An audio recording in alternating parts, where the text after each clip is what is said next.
Thank you. I'm very excited to be here at DLD again. Especially also we have our offices at the back of these buildings, so we're always very connected to DLD each year. I'm here to talk a little bit about the energy transition. And when I personally think about the energy transition, I see its future positive. Now, what might strike some of you is that if you look at the news, you tend to see a different picture. Every day we're bombarded with news on how the energy transition is failing, on how it cannot work. But this is basically just part of a story and a lie that's been told to us for years and years. I'm here to tell you today that the energy transition is not only working and thriving, it's literally swinging. But we have been told by the fossil fuel lobby for decades that switch to renewable energy will mean that we will have to pay more and that our lives will get difficult. That is not true. It is the opposite impact. In fact, our lives will be easier and energy will be cheaper. But as with any transitions, there's going to be winners and losers. And even today, EVs have taken 1.8 million barrels of oil off our streets every day. By the end of this decade, this will be 2.5 million barrels every day off our streets. And the potential is that by 2040, there'll be 20 million barrels every day that are not used because of EVs anymore. Now, fossil fuels companies are waking up to this. And they're afraid and they're fighting for their lives. But we're heading in the right direction for sure, because just that shows us they're fighting for their lives, is that we're exactly where we need to be. We are, in fact, right now with the energy transition at a point in time that is very similar with the iPhone or the smartphone, in fact.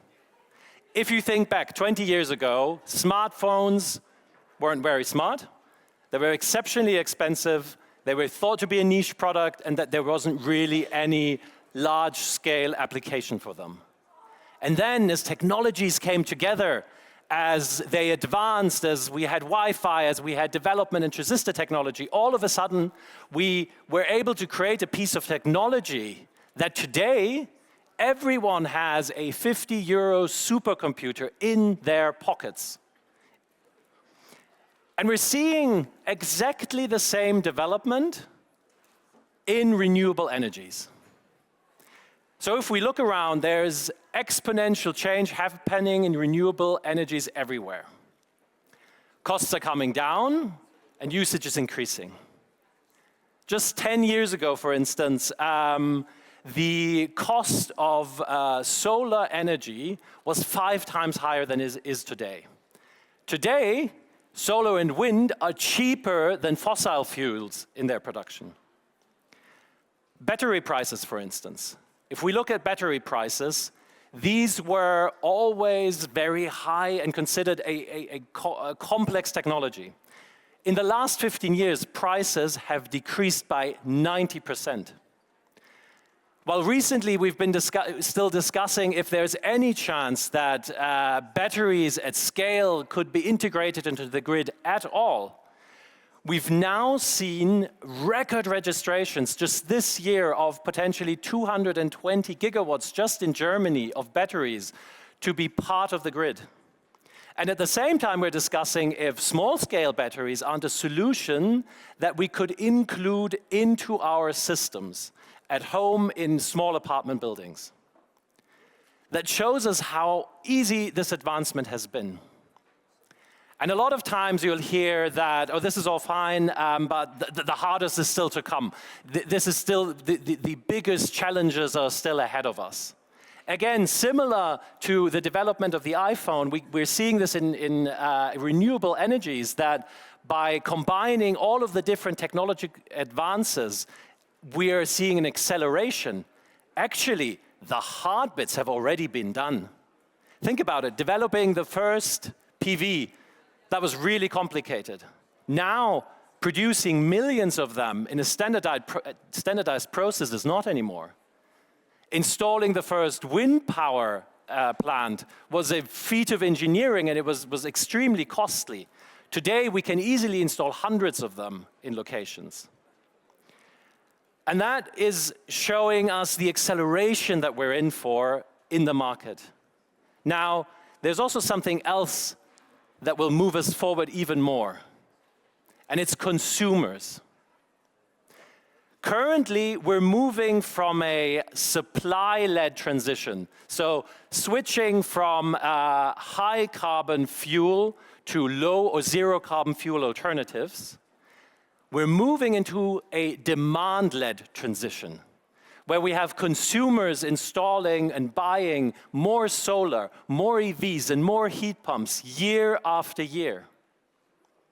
In 2022 alone, the private household spending for clean energy systems was $184 billion globally. That was a 340% increase to previous years. And at the same time, this consumer spending was double the global spending of governments on climate solutions and technologies. And if you think that number's big, in the same year, 2022, globally, people invested over $400 billion in EV and charger infrastructure for private use. So quite literally, consumers are dragging governments and energy systems into the future. So for me, again, this is a very positive development. And there are headlines about this, and I think we need to focus on this. This is a change that is happening. It's happening today, and it's only increasing and getting faster every year. Clean energy is the cheapest energy source that we have, and it's getting cheaper year by year.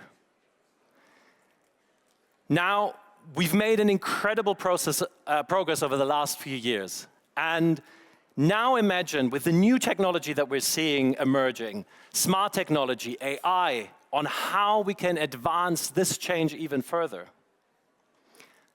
And AI will be a game changer for renewable energy systems. Why is this? So while wind and solar power is cheaper than any other form of energy, it's also more complex. In the future, we will be faced with the challenge of not just managing a few centralized power plants, but instead we'll have thousands of decentralized energy sources that we need to coordinate.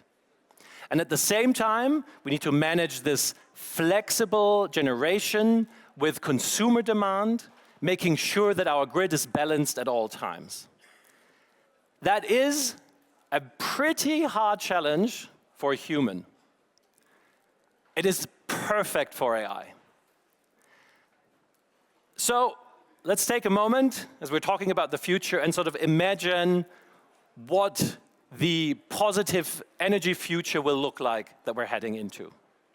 So for one, we'll have, when we have peak renewable production, consumers will be able to use that energy for cheap or even free.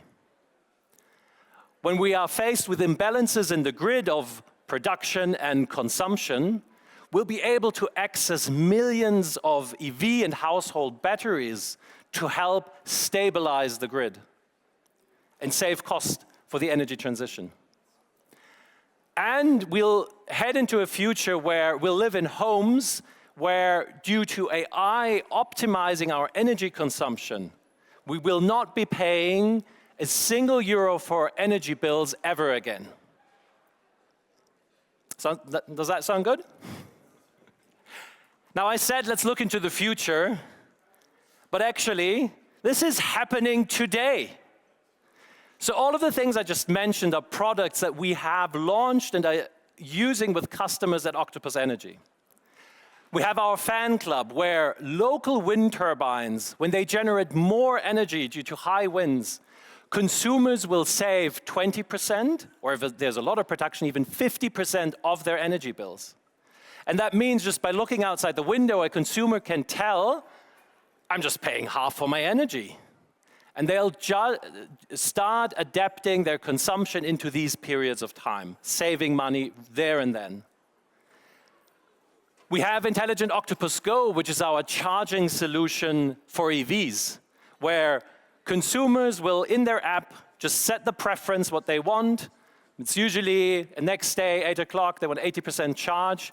And we'll take care of managing the charging schedule during the entire night or however much time there's available. And we'll do it in such a way that we will use green energy when it's most abundant, when we will adapt to grid signals, when the grid is under a lot of stress, and we can use data from weather, for instance. If we know within the next 12 hours there's going to be a lot of wind energy, we can shift the charging of these EVs. And now imagine this is one EV in one street, but then it's all of the EVs in the entire street and in the entire city. That is a lot of energy, especially if we can take into consideration that one EV roughly is equal to the energy consumption of the household that it's connected to. And in return, what do customers get? Well, with an Intelligent Go, you can charge your EV and drive 100 kilometers for €4. I don't even know how much you have to pay if you go to the gas station. It's probably around 20 euros, 30 euros for the same ride. And then finally, we have our zero bills home. These are homes that have PV on the roof, they have a battery, they have a heat pump, and they're managed by our AI, and we optimize generation and consumption and selling energy to the market and getting infos back from the grid. And we can do it in such a way today that customers living in our zero bills homes pay €0 for their energy bills every day, every month, every year for 5 to 10 years in the future. That is the energy transition that is supposed to be more expensive and more difficult for all of us. And as you can see, it's cheaper, at times it's free, and it's easier to use.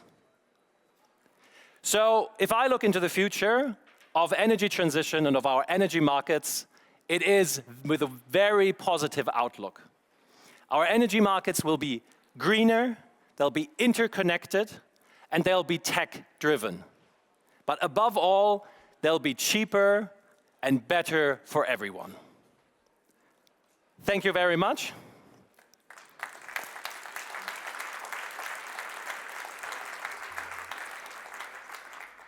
Now, as we happen with Octopus Energy to be here in the building, or the last building of these three, in the second floor, today at 1 o'clock we have a small power lunch in our offices. So anyone who's interested to learn a little bit more about how we move forward the green energy revolution and transition and learn about these products that we have, you're happy to come along. It's in the last building, second floor up. It's where all the pink octopuses can be seen. We hope to accompany as many people as we can, but I think it's going to be to a first come, first served basis. Thank you very much and enjoy DLD.